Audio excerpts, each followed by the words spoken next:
Welcome to my April wrap-up, aka my O.W.L.s wrap-up, wearing my most Harry Potterish of all Harry Potterish t-shirts that I own, where I am going to wrap up all the books, ebooks, graphic novels, audiobooks, etc. that I listened to / read in April.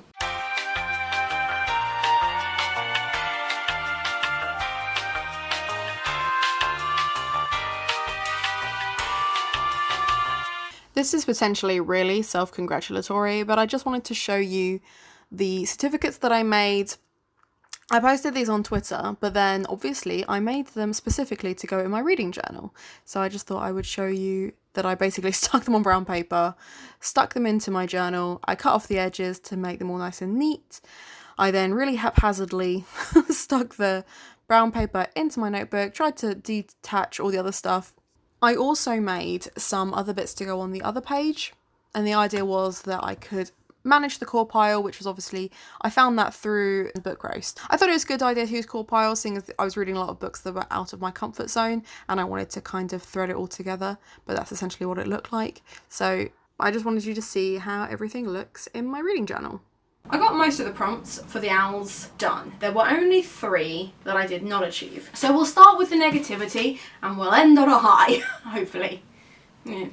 So the first book that I DNF'd was Half a King. This is the one that I took from Shanice's video at Noella Reads. With divination was getting a random generator to pick a book for you. She picked out Half a King. She really enjoyed it. I didn't. I got 4 chapters in. I got to the bit where the story actually starts and was like, no. I didn't like the style of writing. It was just a bit too simplistic for me, and I read it after I read some of the other books that I really enjoyed from this month, and it just couldn't get into it. Just didn't have any kind of connection at all, and with other books still to be read on my TBR at the time, I just DNF'd it. I like the premise, the writing style let it down for me. The other one I didn't get to was Traitor's Blade. I needed this one for charms. I just didn't have time. I kind of got caught up doing other things, and it got to the day before yesterday and I was like, there's no way I'm going to read 370 pages in a day. Not unless it was like amazing. No, I just didn't do it. Didn't commit.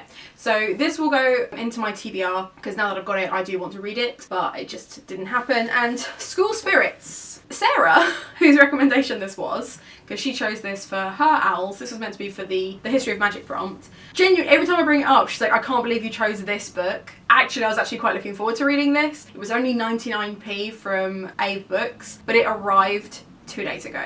And again, with these 2 left, it just wasn't going to happen, knowing that I had others that I was midway through when they arrived. That's why I didn't finish these 2. So these will go into my TBR, and I will read these. And then Sarah, when I get to it, I will let you know.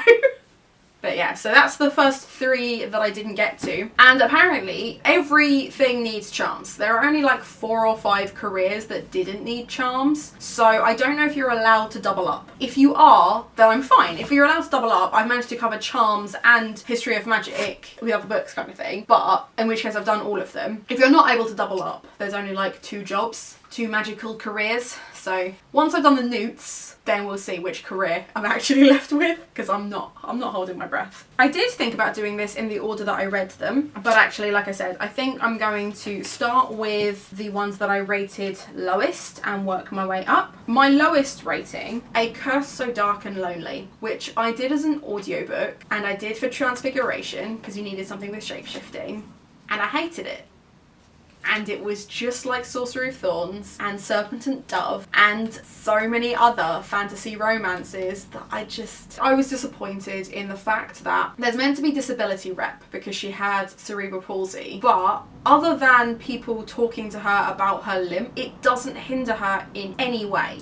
And I'm not saying that to have good disability rep, it needs to hinder them. It makes me wonder why it's there in the first place. Because if you're adding a disability or if you're adding or anything like that, I kind of feel like it needs to have a purpose. But then maybe that's just me as an able-bodied person not really understanding the need for rep. So maybe I'm wrong. It just felt kind of wasted. I felt like there was more opportunity there for her to show her strength regardless of her disability. And it just felt really flat for me. I know that Keris was really excited for it, and she got a lot of feels during the strength chat. For me, it was also like Sorcery and Thorns in that I shipped the main character Harper with Grey more than the actual love interest, because again, her and Grey have more conversation and actually have more in common, but it's Beauty and the Beast retelling, so it has to be, and just, I don't think I need any more retellings. I think I'm good for retellings. I read, obviously, The Rose and Thorn back in January, which was written by my friend Kate, and they are very similar because they're both Beauty and the Beast, and they are both very honest to the original Beauty and the Beast whilst also having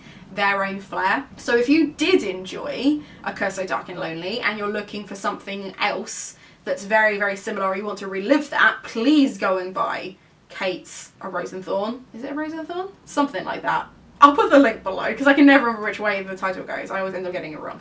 Anyway, they are very, very similar. And maybe if I'd read them the other way around, I'd have felt more critical of Kate's and less critical of A Curse So Dark and Lonely, but I felt nothing. If I hadn't had it as an audiobook, I'd have DNF'd it for sure. But because I was listening to it as an audiobook, it was just, well, it's there now. I don't actually have to do anything. I can do the washing up or whatever, and it can just be on in the background, and I still tick off my transfiguration. So what a waste of time. Hesiod's Theogony, which was my potions. I stole this from Ashley's TBR. This wasn't that I didn't enjoy it. It got 2.5 for no other reason than it is very dry.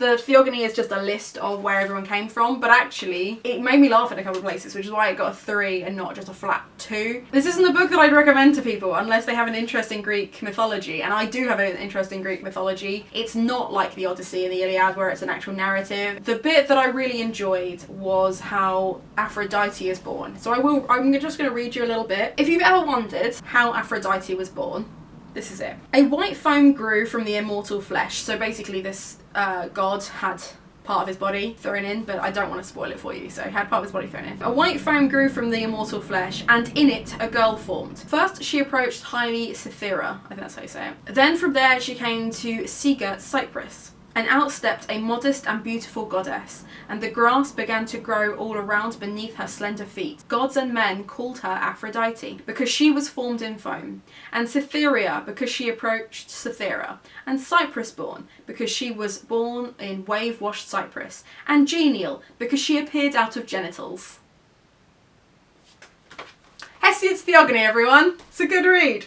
We've got a couple of 3 stars. I reread for Herbology Mockingjay. Now, I liked this. It didn't hold up to what I was expecting from the first time I read it. I think because the first time I read it, I kind of just binged through the series. Rereading them, I think I prefer rereading just Hunger Games as opposed to the second 2 in the series. I suppose because by this point, the stakes are higher, but it's very political, and in the first few chapters there really isn't a whole lot that happens because it's all political drama. I think the film is possibly better.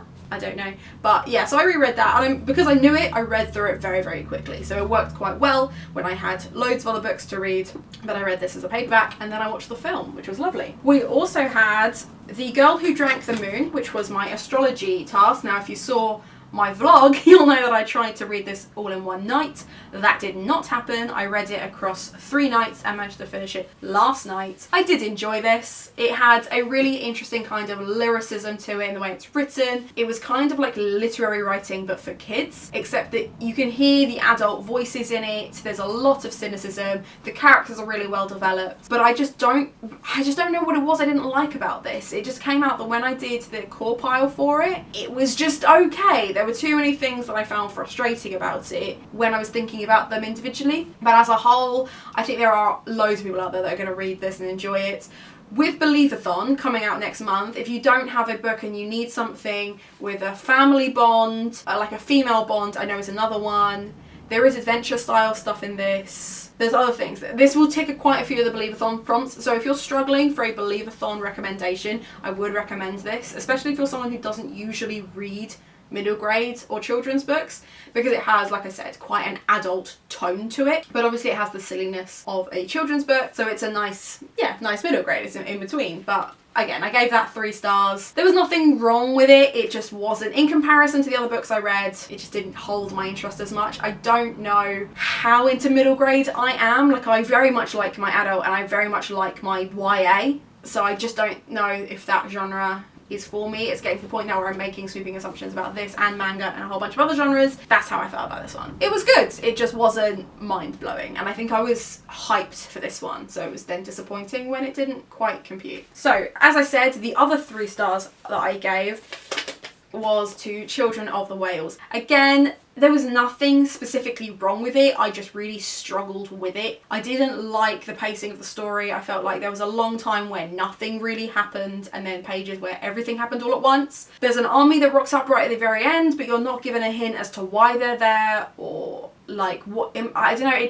it's a real kind of cliffhanger, and whilst I don't mind that in anime when I'm watching it because I can just watch the next episode, it was very frustrating that I couldn't then see the next book, and it just made me not want to read the next book because everything happened on the last page. I am unhauling this. I did put this in my declutter. I literally just kept hold of it so I could do the wrap up and show you that I actually read it, and that was for my Defense Against the Dark Arts, because it had to be something on the coast. For most of the careers that I wanted, I needed Defense Against the Dark Arts, so I was cheating a little bit by having a manga. I put a tweet out about how I find it really frustrating that people say that it's cheating when you read graphic novels and things like that. And I stand by that. I guess it's really hard for me to negate that feeling with the feeling of guilt when I know that other people are reading like 700-page tomes for prompts. You read for enjoyment. This whole readathon is for enjoyment, and I really need to just get over that. Next, we have all my 4 stars. For Ancient Runes, you had to read something with a heart on the front, so I read Heartstopper, and then I tried to buy the ebook for someone else, but because it was attached to,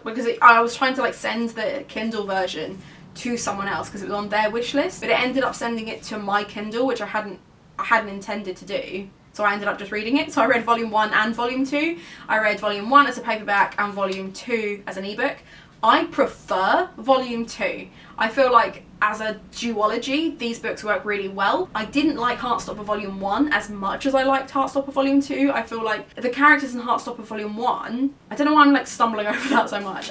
The characters in volume 1 are kind of, you're laying the groundwork for them, but the actual story doesn't develop in the way I was expecting. There's a lot of rugby references in this, which obviously as a rugby girl I really enjoyed, but that's not why I read it. I read it for the romance part, and the romance part doesn't come in until volume 2. So as a duology, I really enjoyed that. I don't think I'll read volume 3 because I'm not a massive romance fan, and I feel like that as a 2-part story works really well, but I do want to get Heartstopper volume 2 as a paperback so I can have these 2 together on my shelf because I feel like that would be really sweet. But yeah, it was good, but it wasn't mind-blowing. So volume 1 got 3 stars, volume 2 got 4 stars, because for me it was just the only thing that it was really missing. Why didn't I give it 5 stars? Maybe it deserves 5 stars. I can't think now why I didn't. Probably because it had to take 2 parts. Maybe that's why, but maybe I'm just being harsh. But yeah, they were in the bracket for both of those, to be honest, but I really enjoyed them and I got my runes. My other 4-star was Muggle Studies Misfit City. This one was the one that I stole from Jada Ray Reid's TBR. I really enjoyed this. I enjoyed this far more than I expected. It has loads of fantastic representation. Again, the representation is for diversity. It is to show different perspectives, and therefore I feel like it was used better than in A Curse So Dark and Lonely. I don't know if I'm just digging myself into a deeper hole. Maybe. I'll just stop talking. Anyway, I really enjoyed it. It was really fun. I enjoy the Goonies anyway, and obviously this is a parody of that. And like to the point where literally on the background it's like back, it's described as the Gloomies. You've heard of it, and obviously it's a pun on that. I really enjoyed it, and I will be finishing this series. I thought that was great, so thank you Jade for recommending that. And then we get to my 5-star reads of my owls. Arithmancy was Saga Volume 2. I knew I'd enjoy this because I'd really enjoyed Saga Volume 1.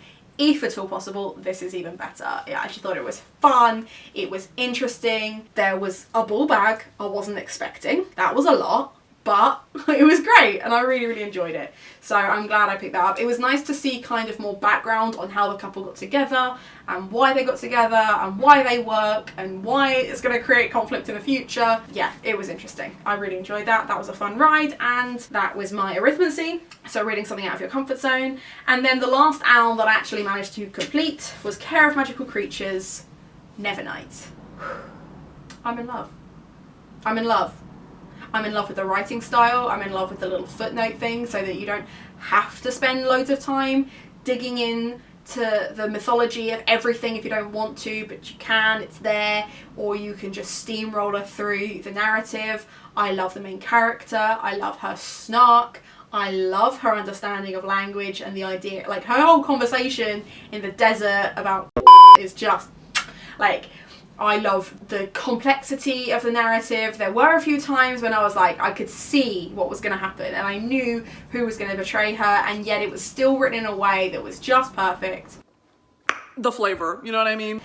I did compare it on Twitter to Nikita because there are a few scenes that do echo that. That is not a flaw for me. That was a fantastic series. And if you've read this and you're like, oh, I want some, watch Nikita. Watch the TV series Nikita. Yes, sure, it's a modern spy thing, but there's so much in this that you're like, oh, I can see what Hannah's saying now, and then I can have someone to talk to about that. But if this isn't my favourite read of 2020, I will genuinely be shook. This was so good. So good. So good. It was certainly my favourite read of April. And now I'm going to have to go read God's Grace, so anyway. And then, because apparently, just doing maths, apparently 10 books wasn't enough for me this month, even though it's twice the amount of books I read last month, I then started listening to the Mediator series. I read these when I was 14 maybe, and I loved them then, and I love them now. So I have started the Mediator series. I will be continuing with the Mediator series. I am not going to go into it too much now because I think what I've decided to do is reread all of Meg Cabot's books. There are 62 of them, so I will do my best and then tell you which is my favourite of those. But for now, I've ticked off the first 3. The next 3 will be in May's TBR. So yeah, that is April all wrapped up. I'm really proud of myself for the sheer amount of books that I read, and I had a really good month. And actually, I really enjoyed the complexity of the prompts. I really enjoyed getting involved in the O.W.L.s. I've really enjoyed seeing other people's TBRs and kind of watching them like work their way through it and aim for different careers. Book Roast deserves the biggest round of applause. This has been a really, really great readathon. And actually, this is the first one that, because it's based on careers and not just ticking off all of the prompts, that I've actually completed a readathon. I've read most of the books that I wanted to read. I mean, other than 2. But like I said, if I can double up, then I've completed it. Because other than being someone who specialises in divination, it's not going to happen. I've read enough books that actually, if I wanted to, I could just be a professor at Hogwarts. And as someone who did her best at uni and GCSE and then became a teacher, that felt very real. So I'd be totally fine with that. It's nice and sunny today. It's going to be grey and rainy tomorrow. I'm sure, I can feel it. But have a nice day. Oh, and don't forget to like and subscribe, obviously.